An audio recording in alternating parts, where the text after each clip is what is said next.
Lagi kong tanong sa sarili ko,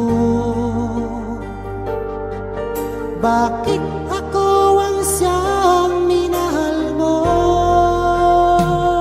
Salamat at ako'y